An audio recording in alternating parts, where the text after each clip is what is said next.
Hey guys, welcome back to Church Tech Talks. This is Scott.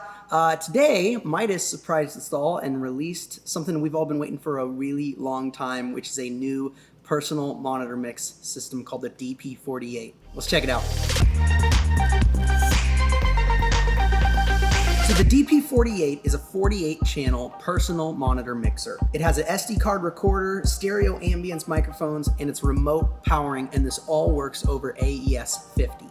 It's got 12 stereo groups that you can assign anything to and mix a little bit easier. And it also supports 2 stereo mixes.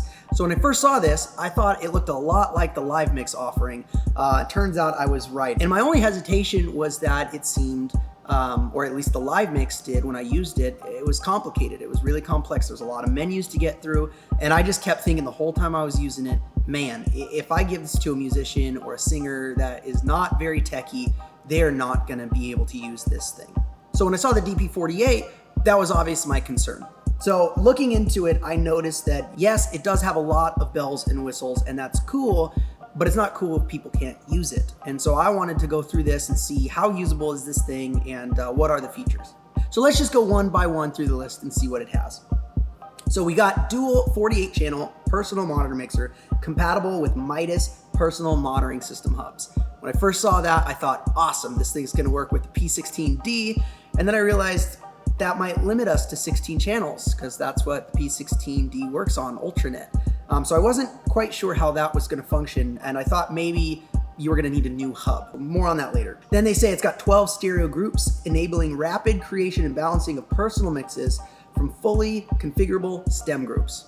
This is cool. This is where I looked at this and thought, man, this is getting a little bit easier. Okay, we're down from 48. We can create stem groups, make it a little bit easier. Maybe you have a drums group, maybe you have the band group, the vocals group, and then you have what they are calling my group, which is basically everything that that musician would need. So if that musician is a singer, it's just their vocal. If they are a singer and they play guitar, it's gonna be their vocal and their guitar. That's their my group.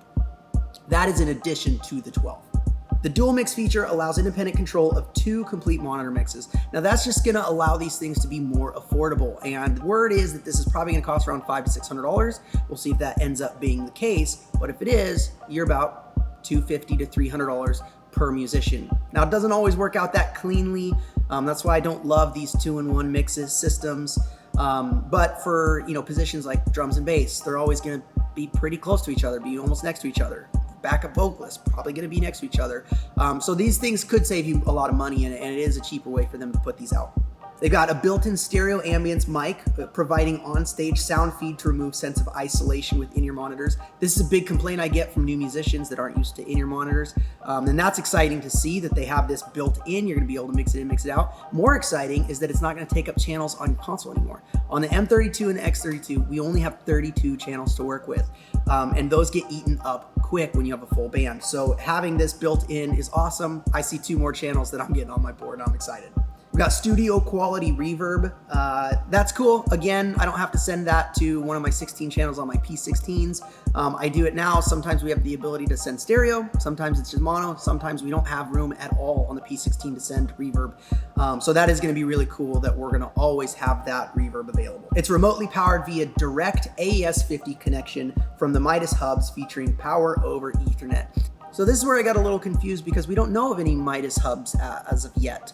We know the P16D, but that works on their Ultranet protocol, which is not really AES 50. It only supports 16 channels. We've got a separate DC power supply, very similar to the P16. You can daisy chain these things. It's compatible with any 44.1 or 48K AES 50 equipped devices, including Midas and Behringer digital consoles and I/O boxes. So now we know this thing works with the X32 system, which is cool too. And right here it says Midas Pro Series and M32 console input channel labeling and color information transmitted to DP48 personal monitor mixer via AES 50 inputs. This is awesome, and it's a bucket list thing for a lot of guys that hoped for something like this, like myself. We don't have to now make any strips or use some weird like tape or anything like that to label these things. They're getting their labels straight from the console. That's awesome, huge time saver, and just really convenient. So the AES-50 return channels allow personal mixes to be sent back to the console or hub for connection to wireless IM transmitters. Now, again, we don't know what the Midas hub is they're referring to here. They haven't released it yet, but we do know that they're allowing us to bring AES-50 back into the console to send those then to our wireless transmitters, which is really cool feature. And I'm assuming they've got it figured out to where they're going to be able to have an input hub where you can return all that stuff too.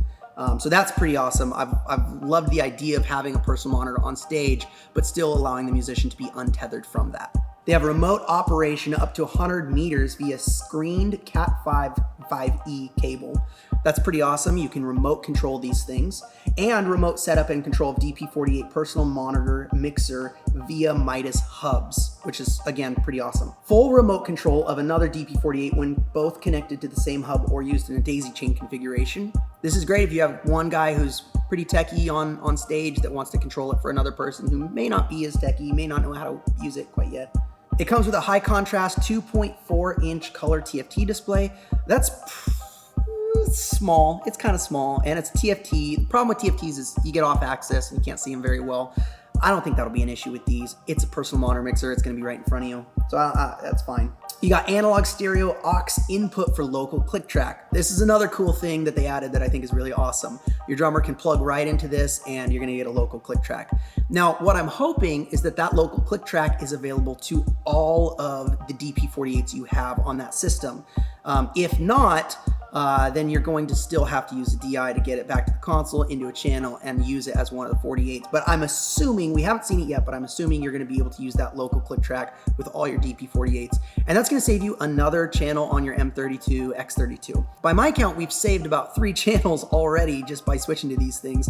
And that's 10% of your input on the X32, M32 platform. That's a lot. 3 channels might not sound like a lot, but it's a lot when you're doing a Christmas performance, a Easter play, and you're trying to figure out where the heck you're gonna get room for those extra mics. They've got high power headphone output for use in all stage monitoring environments, fully adjustable limiter. They got mount securely to a mic stand, which is not included, lame, but they do come with a 10-year warranty program, which is included, and that is not lame, that is awesome. Now, I was curious how they were going to do this with the M32, X32, and I scrolled down a little bit on the website, and I found this tab called Complete Integration, where they go on to describe that every DP48 can be remotely powered via direct AES-50 connection to the Midas Hub 4. Now, this is the hub we referred to earlier. We don't know what this is. They haven't released it yet, but I'm assuming it's the hub that you're going to be using for these DP48s. Now, here's where it gets interesting. It says, when connected to a Midas hub, the DP48 can be set up and controlled remotely from the mixer. How would we do that on an M32? Well, the next paragraph tells us, the Midas M32 firmware update 4.0 supports full configuration of personal mixer channel assignments and group names directly from the console user interface. So there we go. There's the bombshell. We've got a Midas 4.0 update coming out. It has not been released yet. I jumped over to the Midas page and I didn't see it there. So I think we're gonna probably see that in the coming days be released, and we'll dive into the release notes as soon as we get it. With that 4.0 update, you're gonna be able to control the configuration of the personal mixers, the channels assigned to them, and the groups, which is pretty awesome, and I think it might solve some of the complexity of the MyMix system. You're not gonna be having to dive into menus on these units to set these things up. Your front of house engineer can set it up for you. So it seems pretty awesome. I can't wait to get my hands on one and figure out what this Hub 4 is, and hopefully dive into the 4.0 firmware update. I'm hoping that that's not the only thing that it comes with. Maybe we'll see some other little upgrades here and there. I think this is a great product. It was on the wish list for a lot of people, myself included. And when that 4.0 update comes out, I'll make another video. We'll dive into it, see what's new in that. And yeah, that's pretty much it, guys. Until next time, see you later.